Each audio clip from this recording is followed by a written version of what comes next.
Hoje, o sentimento, a palavra, o júbilo que brotam do nosso coração podem se resumir numa palavra só: Surrexit Christus vere, aleluia. O Senhor ressuscitou verdadeiramente, aleluia. Não é um sonho, não é uma ilusão, não é uma fábula, não é um consolo para nos alentar nas dificuldades da vida. É um fato, é uma realidade. Aquele Jesus que contemplamos, homem de dores, na Sexta-feira Santa.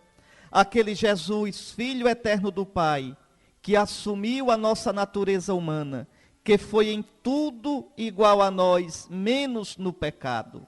De corpo verdadeiramente humano, que precisou passar 9 meses no ventre da Virgem, que não o abortou, graças a Deus. Que cresceu como qualquer criança, que certamente viu seus dentinhos nascerem, choramingou como qualquer criança, sentindo agonia na gengiva. Como qualquer criança correu nas ruas de Nazaré, certamente muitas vezes chegou arranhado do brinquedo no fim do dia em casa. Que foi um rapazinho e passou 30 anos no silêncio de uma vida pequena em Nazaré. Esse Jesus com um corpo igual ao nosso, que se cansou, que teve fome, que teve sede, que precisou em tudo daquelas coisas que nós precisamos. Esse Jesus que teve uma alma humana igual à nossa, sentiu necessidade de amar, de ser amado, do apoio dos amigos, sentiu medo, sentiu saudade. Este Jesus que vimos sofrendo no corpo e na alma, sobretudo no horto e na cruz. Este Jesus, homem de dores na sexta-feira, este Jesus, cadáver no sábado, Deus o ressuscitou. O nosso irmão Jesus ressuscitou verdadeiramente. Antes dele, ninguém havia ressuscitado. Que todos nós entramos no mar da morte, isto nós sabemos, e disto temos medo. Que ficamos empacados no mar da morte, neste pântano terrível, pior que o mar vermelho, isto nós sabemos. Que nosso Jesus, para mostrar o seu poder sobre a morte, tirou alguns deste mar da morte, fazendo-os voltar para esta vida mortal. O filho da viúva de Naim, a filhinha de Jairo, Lázaro, Jesus fez isso. Os trouxe de volta para esta vida, mas eles não venceram a morte. Voltaram para esta vida mortal e depois morreram. Mas o nosso Jesus não. Ele abriu o mar vermelho da morte. Ele atravessou. Deus que no Êxodo fez com que um vento siroco soprasse sobre o mar toda a noite e abriu o mar, na madrugada de ontem para hoje, fez soprar o vento do seu espírito sobre o mar da morte e o abriu.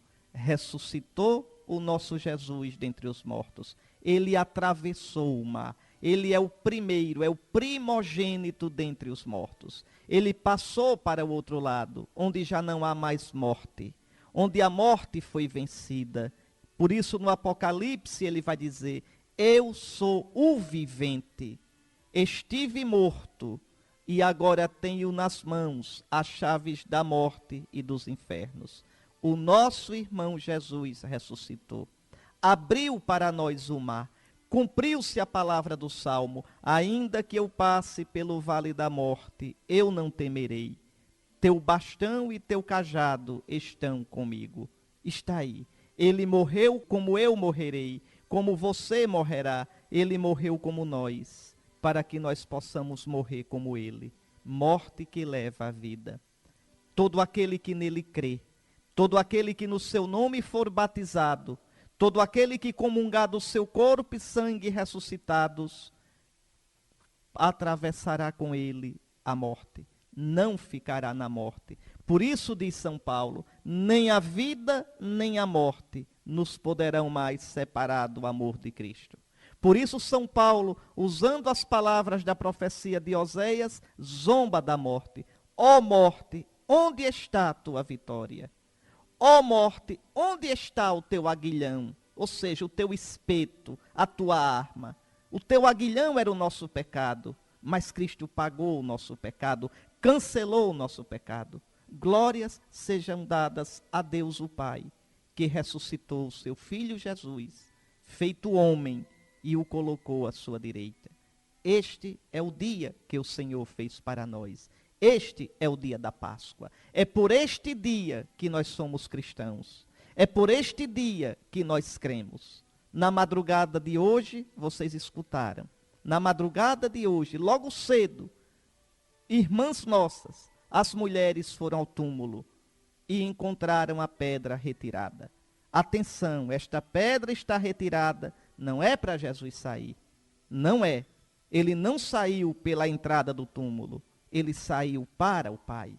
Se estivéssemos dentro do túmulo, teríamos visto somente os lençóis murcharem, o sudário murchar. E o Senhor para onde foi? Cheio do Espírito Santo, seu corpo e sua alma humana passaram para o Pai. Mas nossas irmãs foram ao túmulo e, assustadas, encontraram o túmulo vazio. É verdade que um túmulo vazio pode significar tanta coisa. Ou que alguém veio e roubou o corpo. Ou que ele não morreu e saiu do túmulo. Coisa armada. O que significa um túmulo vazio? Não é prova de nada. Não é prova definitiva. Mas lembrem, e durante esses 8 dias, nós vamos escutar nos evangelhos a cada dia na missa. O ressuscitado apareceu aos seus. De um modo inesperado, vivo, glorioso. As chagas ainda abertas, mas agora chagas gloriosas. Eu sou o vivente. É belíssima antífona de entrada da missa de hoje, é encantadora, está lá no missal. É tirada do Salmo 138. Ressuscitei, ó Pai, e estou sempre convosco. Pousaste sobre mim a vossa mão, vossa sabedoria é maravilhosa. Isso é Cristo chegando na glória. Ressuscitei, ó Pai, estou sempre convosco. E aí então o versículo do Salmo: Senhor, vós me sondais e conheceis, sabeis quando me deito na morte e quando eu me levanto na ressurreição. É isto aí, meus irmãos.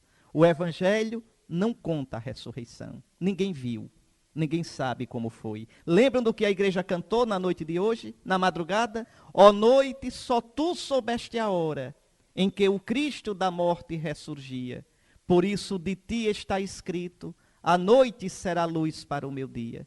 Só a noite sabe a hora, só a noite viu. A ressurreição é um fato real, mas não é um fato histórico. A ressurreição é um fato concreto, mas não acontece neste mundo. Neste mundo, a morte de Jesus. Neste mundo, nós vimos Jesus morrer. Neste mundo, nós vimos o cadáver ser descido da cruz, ser sepultado, ser deixado ali. Mas a ressurreição, ela acontece no outro lado, no lado do Pai. É o outro lado da moeda. É Jesus do outro lado das nuvens, quer dizer, do lado de Deus. A ressurreição ninguém viu. Os nossos primeiros irmãos viram o ressuscitado, glorioso, redivivo, não a ressurreição. Ó noite, só tu soubeste a hora em que o Cristo da morte ressurgia, e por isso de ti está escrito: a noite será luz para o meu dia. Mas você pode ter o gostinho de ver Jesus chegando na glória do Pai. A Escritura tem um texto interessante, que a gente em geral não liga com a ressurreição. Vou dizer para você, antes de entrarmos na leitura de hoje. Vejam, no início do Apocalipse, você pode olhar, São João escuta uma voz que diz: vem, sobe aqui. E ele sobe. E é interessante que ele chega até o céu para ver o que Deus lhe quer mostrar antes da ressurreição de Cristo. É interessante, é como se ele voltasse no tempo. Ele chega antes da ressurreição de Cristo. Eu vou lhe dizer, você pode anotar aí na sua Bíblia, pode anotar num papel aí, ou pode pegar na sua Bíblia. Vamos abrir juntos o livro do Apocalipse. Vamos ver juntos isso. No primeiro capítulo, lembre no Apocalipse, ao Cristo ressuscitado, falando, mandando que João escreva às igrejas. Mas aí depois, no capítulo 4 do Apocalipse, vejam, Depois disso, vi uma porta aberta no céu. E a voz que antes eu tinha ouvido falar-me como trombeta disse: sobe até aqui. E ele sobe. E o que é que ele vê na glória do céu? Primeiro vê o Pai sentado num trono, rodeado por 7 tochas, que são os 7 Espíritos de Deus, ou seja, é o Espírito Santo, o Espírito septiforme, o Espírito que tem a forma dos 7 sacramentos, que nos é dado nos 7 sacramentos, o Espírito dos 7 dons, o Espírito da plenitude. 7 quer dizer plenitude. Muito bem. E então, João chega lá, veja, está o Pai no trono, está o Espírito Santo, não está o Filho. É muito interessante isso. E aí então no capítulo 5, João diz que na mão direita do Pai havia um livro selado. Esse livro é a história humana, com tudo que é de dor, com tudo que é de sofrimento, de alegria, de tristeza, de amor e de ódio, de fidelidade e de traição. É a história do mundo e a minha história, a sua história, a história de cada um de nós. Está no capítulo 5 do Apocalipse. Então vem a pergunta: quem é digno de romper os selos e abrir o livro?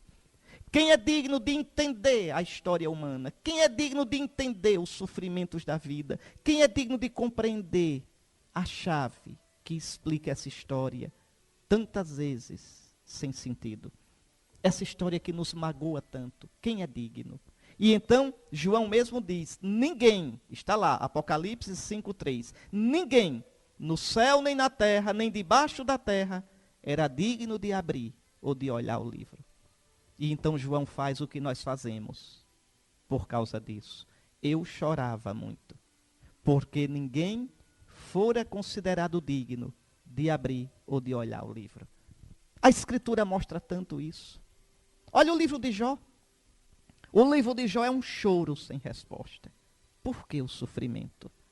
E por que a dor, a derrota do justo, do que é bom? Por que o triunfo dos maus? Olha o Salmo 72. Por que os maus parecem que vencem? Por que o mundo parece sem sentido?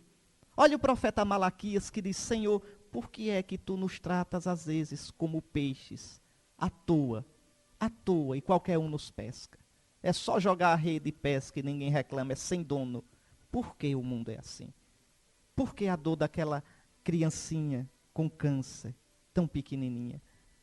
Por que permitiste que aquele fosse abortado por uma lei iníqua, de homens iníquos, sem o direito de nascer? Olhem na internet como se faz um aborto. É uma vergonha. É coisa de canibal.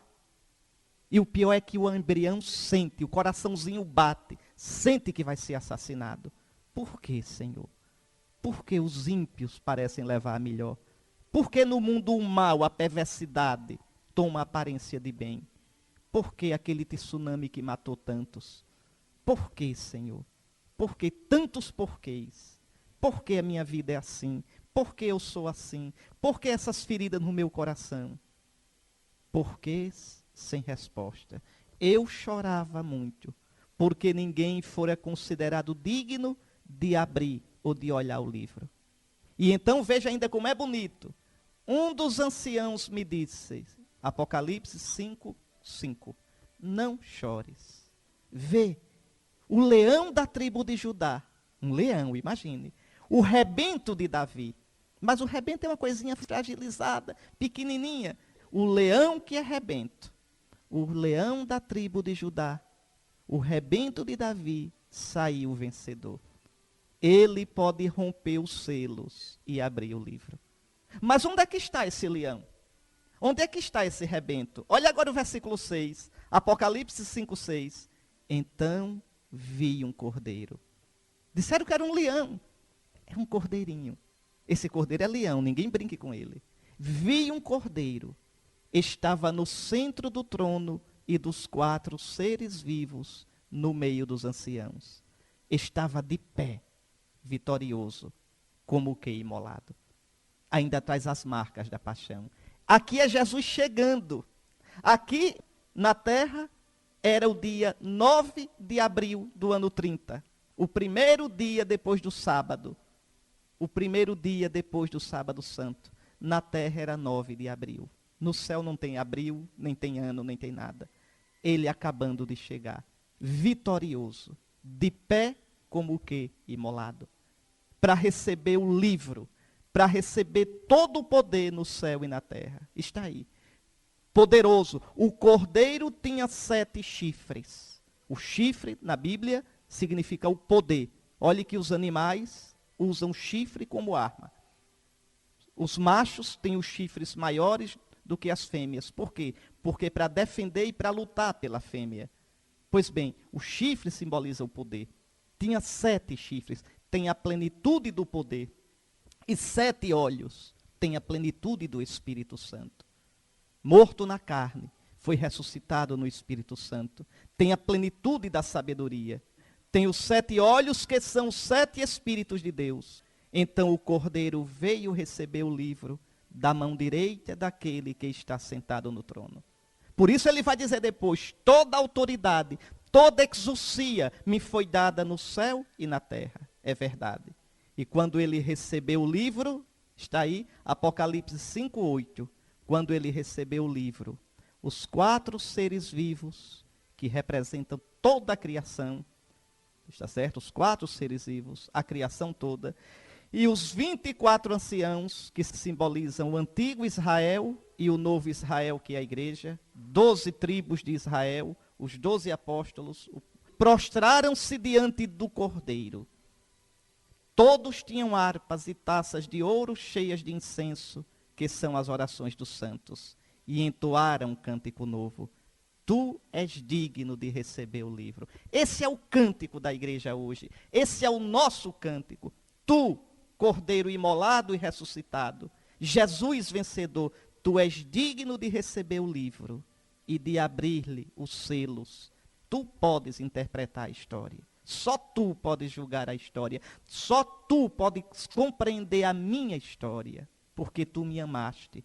Porque foste imolado e com teu sangue adquiriste para Deus gente de toda tribo, língua, povo e nação.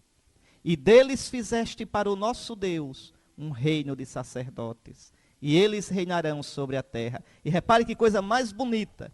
Eu vi, Apocalipse 5:11. Eu ouvi a voz de numerosos anjos que rodeavam o trono, os seres vivos e os anciãos. Eram milhares de milhares, milhões de milhões, e proclamavam em alta voz: o Cordeiro imolado é digno de receber o poder, a riqueza, a sabedoria e a força, a honra, a glória e o louvor.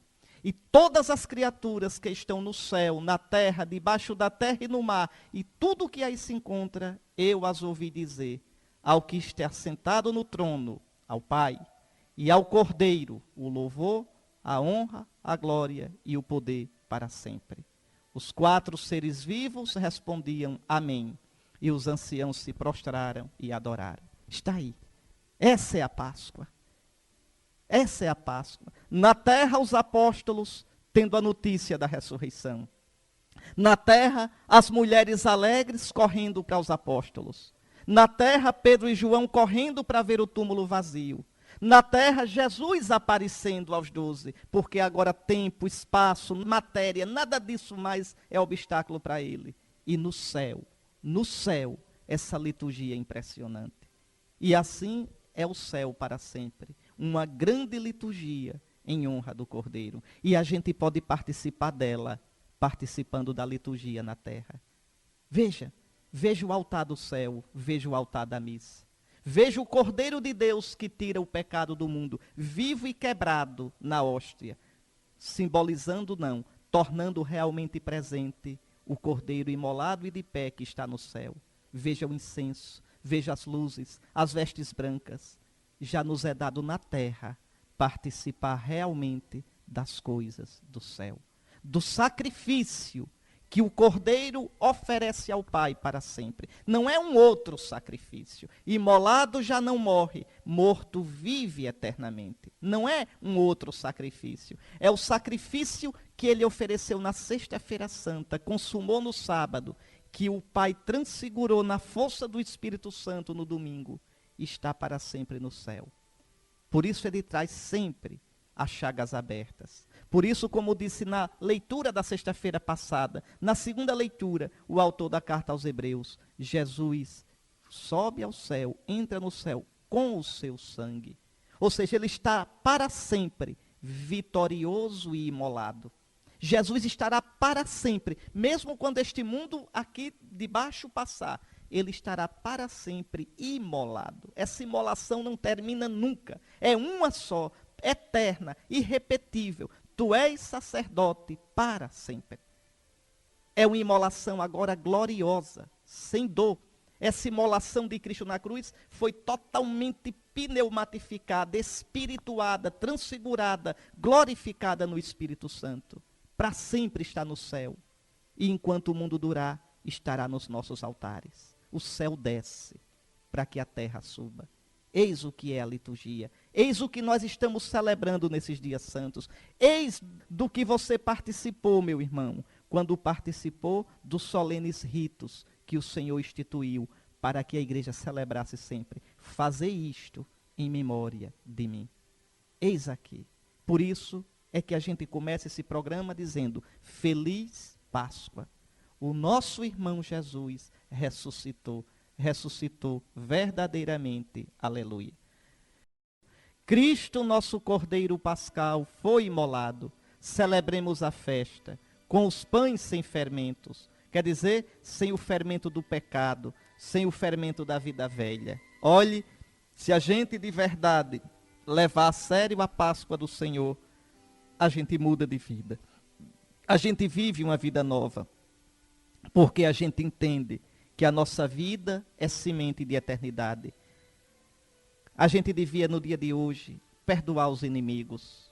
A gente devia, no dia de hoje, mudar nossas atitudes. Cristo ressuscitou. Entenda, entenda, entenda. Seu caminho não termina neste mundo.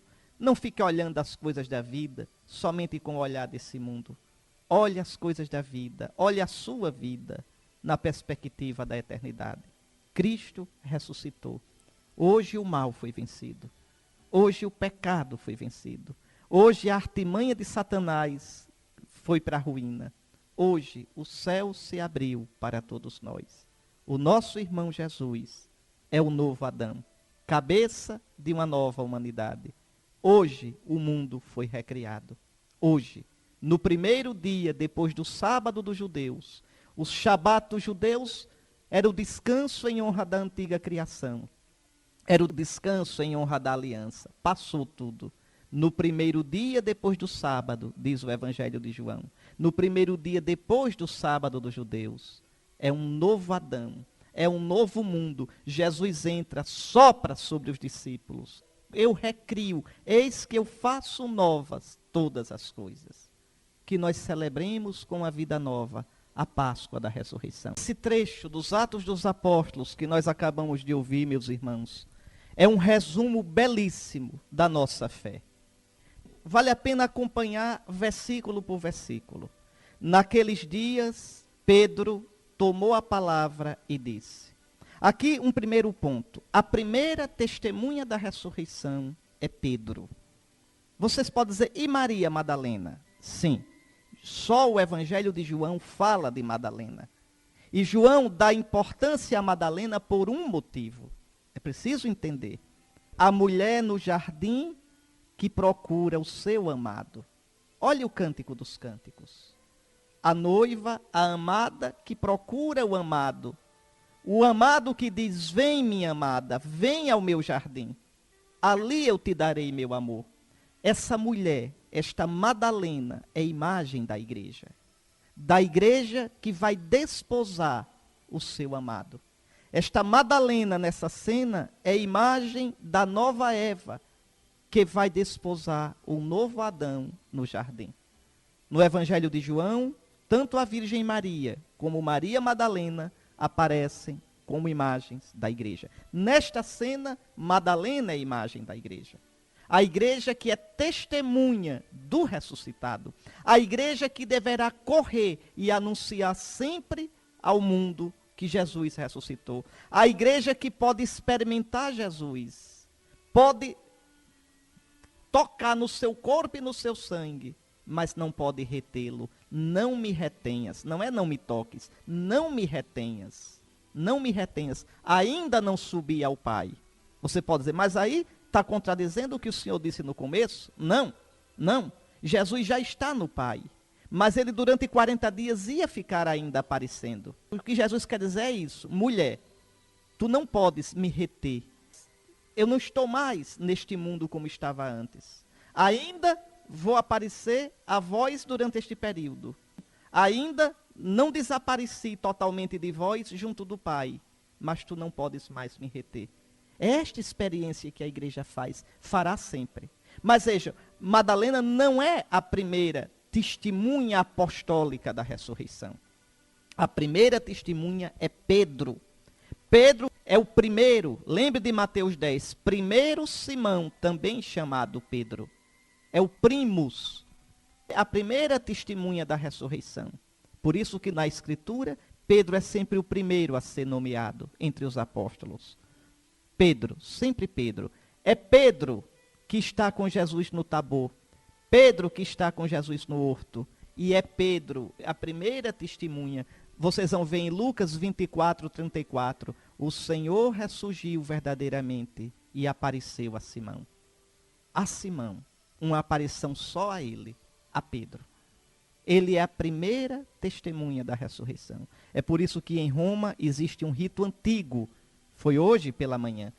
Na missa de Páscoa se coloca um grande ícone de Cristo ressuscitado, o ícone fechado, e depois do evangelho abre-se aquele ícone, o Papa vai para diante dele e se canta em grego, com um cântico antiquíssimo dos primeiros séculos. O Senhor ressuscitou e apareceu a Simão. Ou seja, o sucessor de Pedro é o primeiro responsável para testemunhar a ressurreição do Senhor.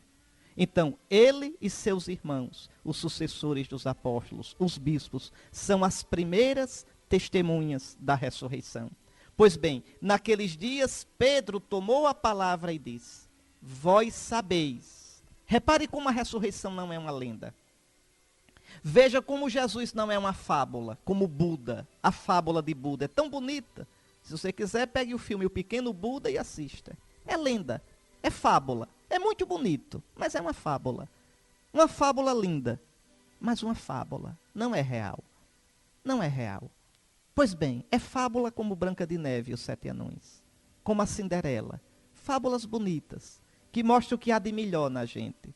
Que revelam os nossos sonhos e desejos, mas não são reais. Mas veja aqui o que Pedro diz. Vós sabeis, todos vós sabeis. E a história também sabe. O que aconteceu em toda a Judeia. A começar pela Galileia, depois do batismo pregado por João. É um fato histórico. Histórico. São Lucas diz a data. São Lucas diz o lugar. Pode olhar no Evangelho de Lucas. São Lucas diz quem era o rei. São Lucas diz quem era o imperador. Não é uma lenda.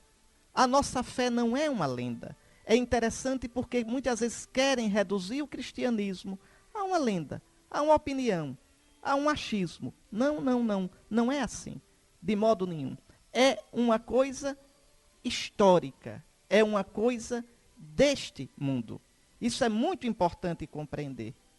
São Lucas, que tem o cuidado de registrar tudo historicamente, vai dizer isso. Deixe-me ver se eu encontro aqui para ler para vocês, só para que vocês vejam como é bonito, como São Lucas anuncia de modo solene, no início do ministério de Jesus, exatamente isso. Como Jesus existiu e pregou e viveu neste mundo, neste tempo, neste espaço humano. Escute só, veja só, no capítulo 3, versículo 1. No 15º ano do império de Tibério César, é um personagem histórico, Tibério César, que sucedeu a César Augusto, que sucedeu a Júlio César, não tem dúvida. Quando Pôncio Pilatos era governador da Judeia, Herodes tetrarca da Galileia, seu irmão Filipe tetrarca da Itureia e de Traconítide, e Lisânias tetrarca de Abilene, enquanto Anás e Caifás eram sumos sacerdotes, a palavra de Deus veio a João, o filho de Zacarias, no deserto. E aí Jesus vai procurar João e ser batizado. É história, meus caros. Deus visitou a nossa terra. Deus caminhou entre nós. Aquele que ressuscitou viveu entre nós. Vós sabeis o que aconteceu em toda a Judeia, a começar pela Galileia, depois do batismo pregado por João. E o que aconteceu? Como Jesus de Nazaré foi ungido por Deus com o Espírito Santo e com poder. Veja, Jesus é o Messias, em grego, Christos, em português, ungido. Depois ele mesmo disse na sinagoga: o Espírito do Senhor repousa sobre mim, porque o Senhor me ungiu, o Senhor me fez Messias. Jesus de Nazaré foi ungido por Deus com o Espírito Santo e com poder. E o que é isso? O Espírito Santo é uma coisa, o poder é outra? Não, isso é um semitismo, é um jeito de falar dos judeus. Gabriel disse: o poder do Altíssimo virá sobre ti, o Espírito te cobrirá com a sua sombra. Veja, o poder é o Espírito Santo. O poder de Deus é o Espírito Santo. A glória de Deus é o Espírito Santo. A vida de Deus é o Espírito Santo. A graça de Deus é o Espírito Santo. Quando Jesus diz assim: quem der a vida por mim e pelo Evangelho. Quer dizer, eu sou o Evangelho. O Evangelho e eu somos a mesma coisa, a mesma realidade. Com o Espírito Santo e com poder. Quem não nascer da água e do Espírito, a mesma coisa. O Espírito que vem pela água, a água que dá o Espírito. Então não são duas realidades, é um modo semita de falar. Pois bem, Jesus foi ungido no batismo com o Espírito Santo e com poder. Com o Espírito Santo que é poder. Com o Espírito Santo que revela o poder de Deus. E no Espírito ele andou por toda parte, fazendo bem e curando a todos os que estavam dominados pelo demônio, porque Deus estava com ele. Está aí. Jesus liberta a todos do poder da treva. Jesus liberta a todos do pecado. Estavam sob o poder do demônio, não são somente os endemoniados, é toda a humanidade que está no pecado. E nós somos testemunhas. Veja que coisa linda. Veja, o testemunho dos apóstolos. Não é uma fábula. Nós somos testemunhas de tudo o que Jesus fez na terra dos judeus e em Jerusalém. Eles o mataram pregando numa cruz. Mas Deus o ressuscitou no terceiro dia, concedendo-lhe manifestar-se, não a todo o povo. Vamos parar aqui um pouquinho. Deus o ressuscitou. Compreenda. A ressurreição é obra do Pai. É o Pai quem ressuscita o Filho, Jesus. No túmulo, Jesus, que tudo pode, quis não poder nada. É o máximo da humilhação dele. Ele se fez cadáver, não pode nada. Está nas mãos do Pai. A minha alma está prostrada na poeira. O Pai ressuscita o Filho. O primeiro anúncio da igreja é esse: Deus, o Pai, o Deus fiel, ressuscitou o Filho, derramando sobre seu corpo humano, sobre sua alma humana, o Espírito Santo, que é Senhor que dá a vida, o Espírito Criador, o Espírito de ressurreição. A ressurreição é obra da Trindade. Aí você pode dizer: mas a Escritura também diz: Cristo ressuscitou. Isso, ressuscitou. Ressuscitou no sentido de se deixar obedientemente, amorosamente ressuscitar pelo Pai. Jesus tinha dito no capítulo 10 de São João: ninguém tira a minha vida, eu a dou livremente. Eu tenho o poder de entregá-la e tenho o poder de retomá-la. Agora atenção, este é o preceito que eu recebi do meu Pai. Veja, é o Pai que entrega ao Filho a morte, na noite em que foi entregue. Vejam, foi entregue por Judas safadamente, foi entregue pelo Pai amorosamente. E se deixou entregar. Se deixou. Do mesmo modo, é o Pai quem ressuscita o Filho. E o Filho se deixa ressuscitar, numa comunhão total com o Pai. Tanto a entrega na cruz é obra da Trindade, quanto a ressurreição. Na cruz o Pai entrega ao Filho, e que dor. O Filho se deixa entregar, se entrega em obediência ao Pai. e que dou. O mundo saberá que eu amo o Pai e faço como o Pai me ordenou. Está no capítulo 12 de São João. O Filho se entrega no Espírito, diz a carta aos Hebreus. Ele se ofereceu ao Pai no Espírito eterno, é o Espírito Santo. E o Pai ressuscita o Filho no Espírito. É obra da Trindade. É as três pessoas divinas, o Deus único e verdadeiro, que, veja, se move as entranhas para salvar a humanidade. Pois bem, por isso São Pedro diz, Deus o ressuscitou. O Pai o ressuscitou ao terceiro dia, na força do Espírito Santo. Como eu já expliquei no primeiro bloco, Jesus ressuscita no Pai. O que foi que Jesus fez entre o dia da ressurreição e a ascensão? Não estava mais nesse mundo. Não estava descansando embaixo de uma jaqueira, de uma mangueira, esperando a hora de aparecer aos apóstolos. Não, Jesus está no Pai, totalmente glorioso. E se faz ver por quem Ele quer, no momento em que Ele quer. Por isso São Pedro diz, olha aqui, concedendo-lhe o Pai, concedendo a Jesus, manifestar-se não a todo o povo, mas às testemunhas que Deus havia escolhido. Vocês imaginem a margem do mar da Galileia, quando Jesus apareceu aos discípulos naquela pesca. Se passassem outros pescadores ali e olhassem a cena, não viriam Jesus. Não viriam. Viriam só os apóstolos. Jesus não pertence mais a este mundo. No Evangelho de São Lucas, Jesus diz, era isto que eu queria dizer quando estava convosco. Não está mais daquele modo de antes. Não me retenhas, Madalena. Eu ainda não subi para o Pai no sentido de não aparecer mais a vós, mas não estou mais convosco daquele modo que estava antes. Não estou mais. Jesus agora está totalmente glorificado. Termina o encontro com Jesus e os apóstolos voltam para casa para tomar sopa. Jesus vai para onde? Para o Pai. Aliás, ele nem deixa o Pai, ele está no Pai. E se faz visível aos apóstolos, mas visível não como uma visão. Depois da ascensão de Jesus, outros viram Jesus. Ainda hoje. Alguns místicos, Santa Catarina, Margarida Maria de Alacoque, Santa Faustina, São Bernardo, São Francisco de Assis, outros viram Jesus. Mas é uma visão diferente daquela dos apóstolos.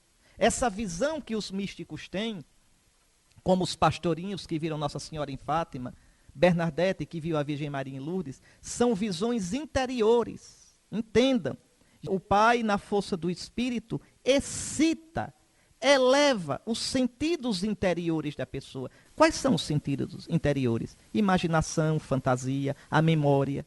E a pessoa vê, não está ali, por isso só eles veem.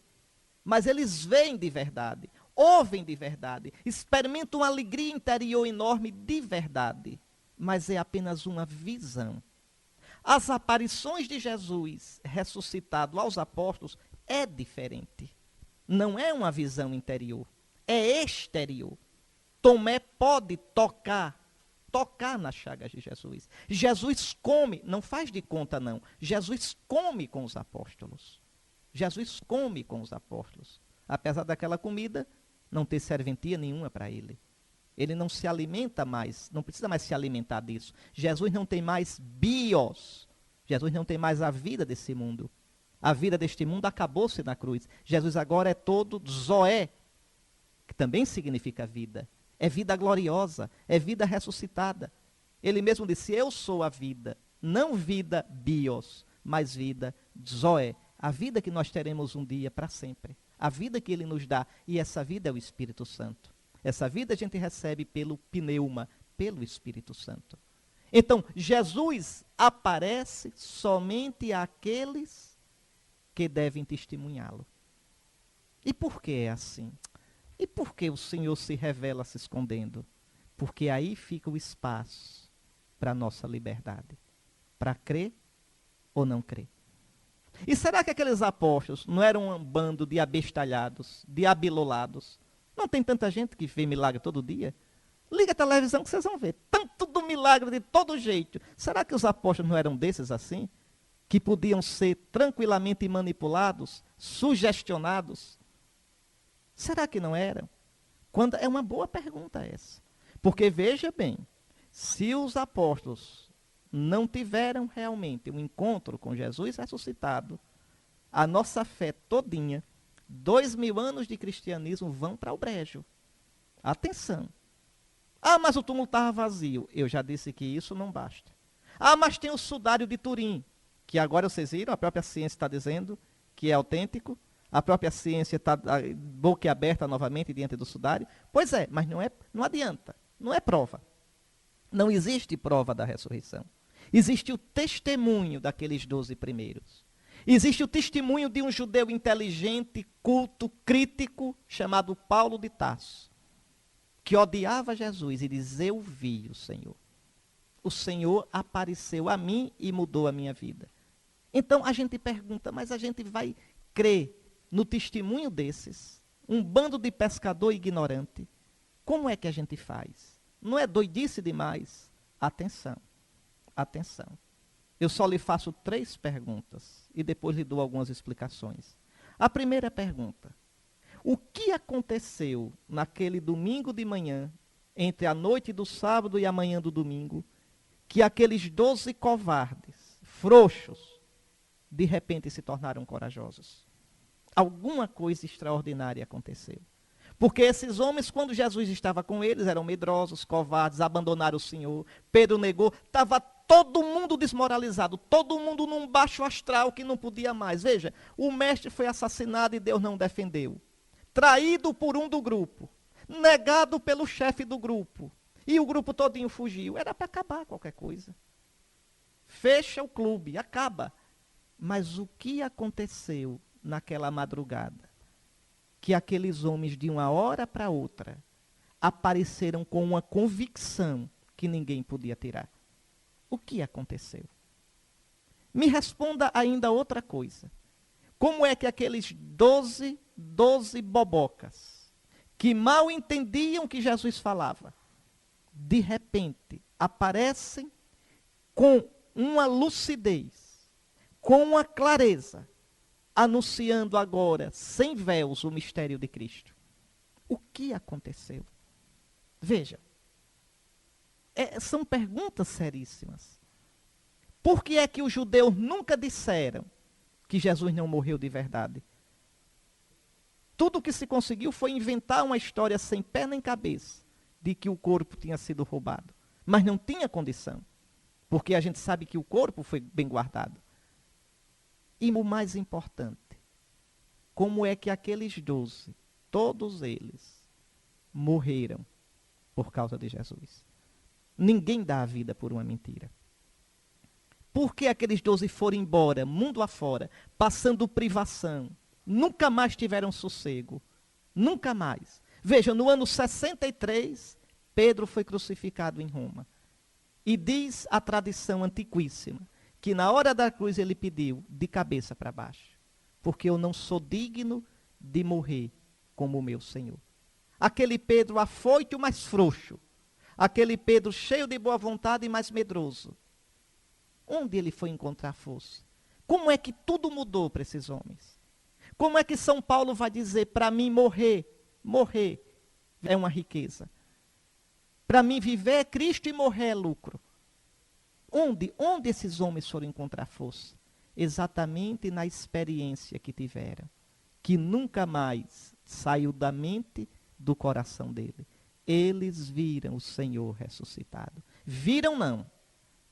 A gente pode ver uma coisa, ver um coqueiro, ver a lua no céu. Não. Eles foram encontrados pelo Senhor. O Senhor veio a eles. O Senhor se fez ver por eles. O Senhor tocou o coração deles. O Senhor celebrou a Eucaristia com eles. Comeu e bebeu com eles. Não é brincadeira. O nosso testemunho, o testemunho cristão, funda-se nessa experiência dos 12 primeiros.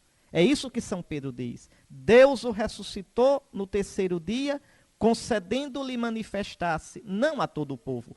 Pilatos não poderia nunca ver Jesus. Anás, Caifás, os judeus, aqueles que gritaram na Sexta-feira Santa, jamais podem ver Jesus. E olha, é interessante, viu, meu irmão, minha irmã, que essa experiência, de certo modo, continua ainda hoje. Se você crê, se você reza, se você participa dos sacramentos, você vê Jesus. Quem de nós não experimenta Jesus? Quem de nós, quando se lembra de Jesus, quando reza, pensa em Jesus lá na Judéia 2000 anos atrás? Não, a gente experimenta hoje, vivo, vivo. Eu tenho 48 anos de idade, estou indo para os 49, veja, mas eu posso dizer, eu experimento o Senhor. Eu experimento. Quando eu lembro da minha vida, minha infância, minha adolescência, minha juventude, Jesus é um velho amigo. A vida todinha tem me acompanhado. A vida todinha tem sido a realidade mais real que define a minha vida. E eu sei que essa é a sua experiência também. Para nós, Jesus é vivo. A gente o vê, a gente o ouve, a gente o experimenta. Para o mundo, é um personagem do livro de história. O mundo não consegue ver Jesus. O mundo não sabe que Jesus está vivo. Tem horas que de tal modo Nosso Senhor nos pega o coração que a gente diz, ah, se o mundo experimentasse isso que eu estou experimentando, ah, se o mundo visse isso que eu estou vendo. Veja, pois bem, é um pouco a experiência daqueles 12. Um pouco, porque a dos 12 foi totalmente diferente. Foi exterior, não foi só interior. Mas veja, os apóstolos viram o Senhor, experimentaram o Senhor. Os de fora não. Então, ele concedeu, o Pai de São Pedro hoje, concedeu que Jesus se manifestasse não a todo o povo, mas às testemunhas que Deus havia escolhido. E quais são as testemunhas? Primeiramente, os 12 primeiros. A nós, de São Pedro, a nós, aos 12, veja, que comemos e bebemos com Jesus depois que ressuscitou dos mortos. Quantas vezes nessa minha vida de bispo, vão para 3 anos agora, eu penso nisso. Eu sou sucessor das testemunhas da ressurreição. Eu tenho uma responsabilidade tremenda, tremenda, de na igreja, para os meus irmãos, ser primeira testemunha, unida ao sucessor de Pedro, da ressurreição do Senhor. Animar o rebanho, sustentar a fé do rebanho. Dizer ao rebanho e dizer ao mundo, Cristo ressuscitou. Cristo está vivo. Às vezes quando vem o desânimo, quando vem a incerteza, quando vem o medo, quando vem o desencorajamento. Eu me lembro, eu sou sucessor. Eu recebi a imposição das mãos daqueles que a receberam dos apóstolos. E com essa imposição das mãos, o Espírito Santo para testemunhar. Testemunhar que Jesus está vivo, que o Pai o ressuscitou dos mortos. E São Pedro ainda diz, e Jesus nos mandou pregar ao povo e testemunhar que Deus o constituiu juiz dos vivos e dos mortos. Nós vimos no Apocalipse hoje. Todos os profetas dão testemunho dele. Todo aquele que crê em Jesus recebe em seu nome o perdão dos pecados. É lavado no sangue do Cordeiro. O Senhor ressuscitou verdadeiramente. Ressuscitou, como disse. Aleluia. Vejam, o salmo que a igreja reza hoje é o salmo pascal. Esse salmo é rezado todo domingo na liturgia das horas. É o salmo do dia da Páscoa. O salmo 117, 118. Dai graças ao Senhor porque Ele é bom, porque eterna é a sua misericórdia. A mão direita do Senhor me levantou. Veja, este é o dia que o Senhor fez para nós. Alegremo-nos e nele exultemos. É o salmo pascal, é o salmo da ressurreição por excelência. Escutamos na primeira leitura e eu lhes expliquei no Apocalipse tudo o que aconteceu com Jesus. Nesta segunda leitura, São Paulo mostra o que acontece conosco por causa da ressurreição. Irmãos, se ressuscitastes com Cristo, e a gente ressuscitou com Cristo? Sim e não. Sim, porque fomos mergulhados na morte e na ressurreição de Cristo no batismo. Nós já temos o espírito de morte e ressurreição em nós. Nós já somos em Cristo novas criaturas. E para completar, ainda comungamos com o corpo de Cristo imolado e ressuscitado. Já ressuscitamos com Cristo, sim. Todo aquele que está em Cristo é uma nova criatura. E ainda não. Por que ainda não? Porque essa ressurreição, que já é real em nós, que já começou, somente será plena depois da nossa morte na glória do céu. Então, eis aqui, o mistério pascal de Cristo já está em nós, pelos sacramentos.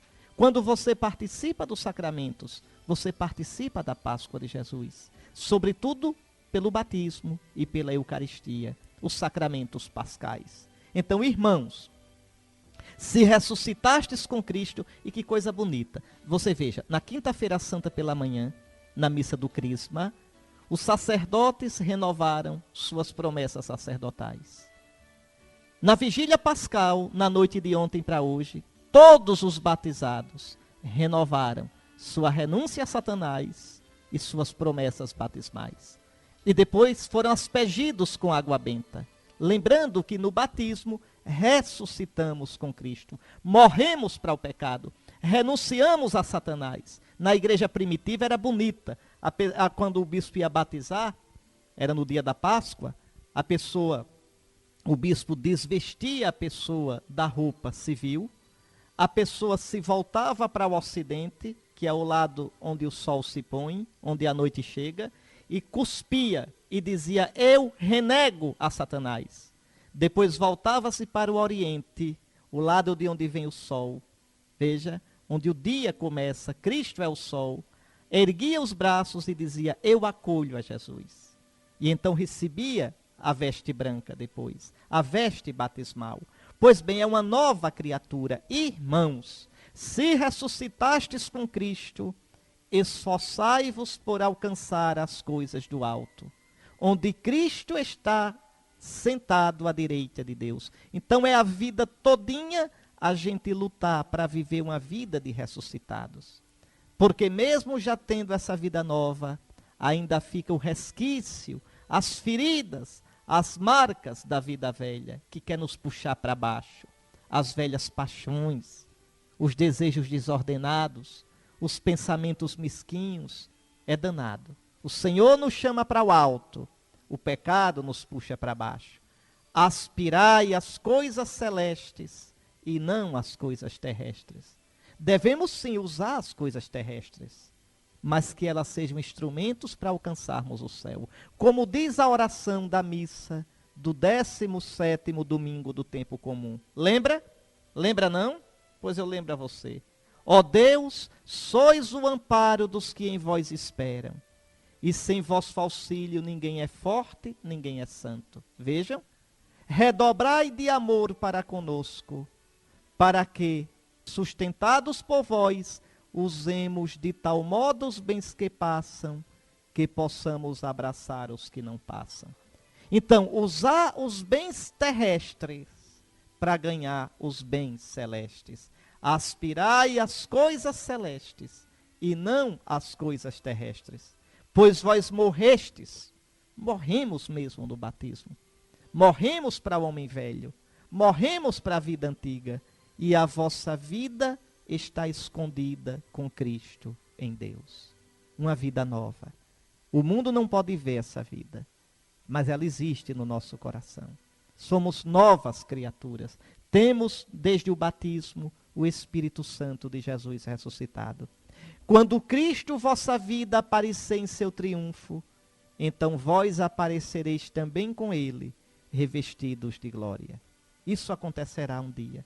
Esta vida que agora está escondida, nós haveremos de recebê-la em toda a glória no último dia, quando o Senhor se manifestar.